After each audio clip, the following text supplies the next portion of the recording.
Hello YouTube land. My name is Raul and I'm going to be reviewing chapter 2 in Napoleon Hill's Think and Grow Rich. So the chapter begins with Edwin C. Barnes from the previous chapter.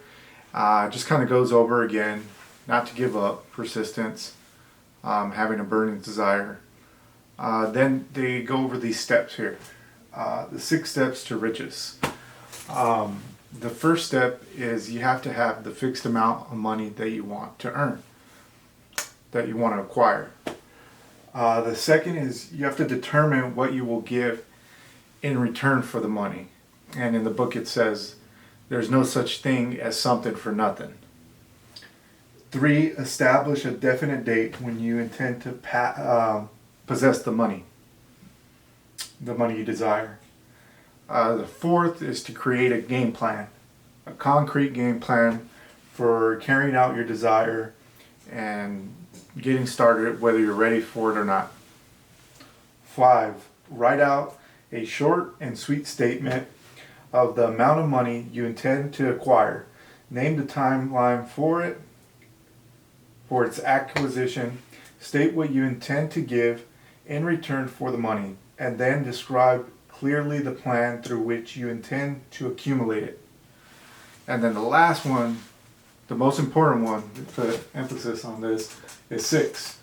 Read your statement aloud twice a day, once in the morning, once in the evening, or before bedtime.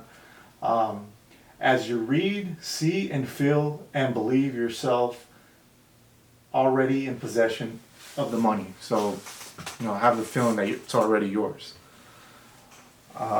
Then it goes into a couple. So the person who came up with these steps is Andrew Carnegie, and Edison put these steps to the test. He reviewed them and he gave a stamp of approval. Said they're good. And then they give some examples: Henry Ford, the Wright brothers, Marconi. And pretty much the concept is the crazy ones are the leaders of this world. They're the innovators. And my favorite one out of the chapter was Marconi. Marconi, he told his friends and family and his friends, I could send messages through the air with no wires or anything. And they ended up throwing him in a mental hospital. Of course, the story. He's responsible for radio. And then they go on. There's some more examples in the chapter. I'm not going to go over all of them. I'm just going to pull out some of the ones that stuck out to me. So the story of this father, right? This kid's born with no ears. He's born with no ears. And the doctor tells him that his son's going to be mute. And he doesn't want to accept it. He's debating with the doctor. That's his opinion. I don't believe my son's going to be able to hear and speak. He's not going to be a mute.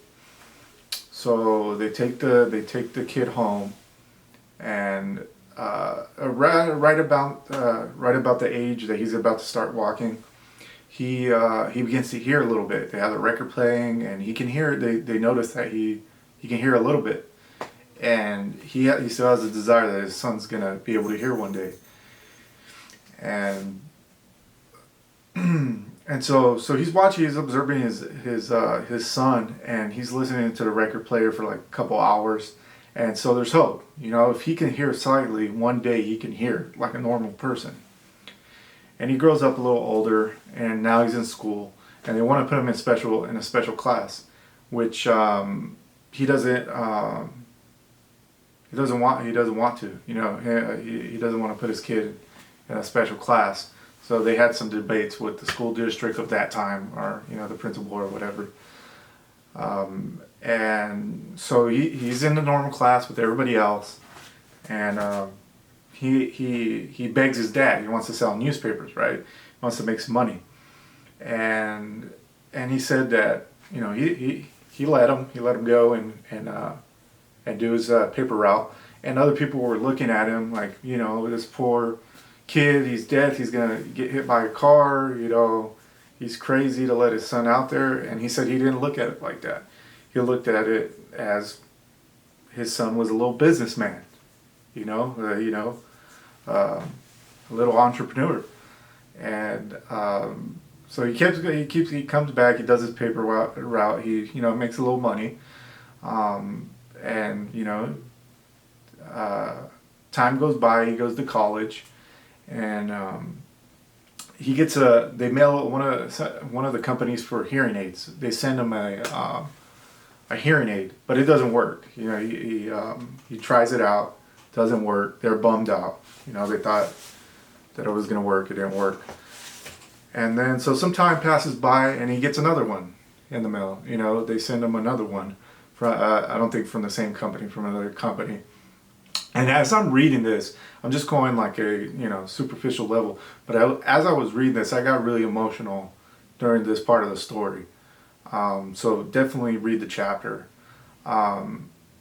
So he gets the second one, and he hears, and he just they're just ecstatic that he can hear like a normal person. And his father's so happy, and their desire for him to finally hear comes true.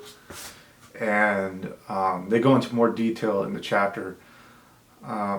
So they invite him out. The company invites him out, right? They invite him out. He goes to the company, and as he's getting a tour of the company, he comes to the conclusion that he wants to spend the rest of his life helping the hard hearing, to help mute people.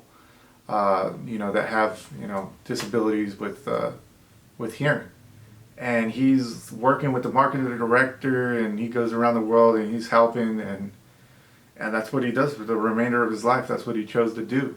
But as I'm reading this, it's an amazing story. It's an amazing story, and it goes over. It goes over in the chapter that success needs no apologies. And failures need no alibis. With faith, desire, and belief, you can accomplish a lot. And it gives you plenty of examples. I mean, it just made me reflect on me personally of the hardship and adversity that people go through. And there's a part in there where it says every adversity, I might be not the exact same, but every adversity springs an advantage. So out of every crisis, there's an opportunity for an advantage, growth, character building. And another principle is tolerance and open-mindedness. So I enjoyed the chapter. Of course, gonna reread it. Don't get all in one reading. Definitely recommend reading the book. Thank you for watching. Give the videos a thumbs up if you liked it. Subscribe, and thank you.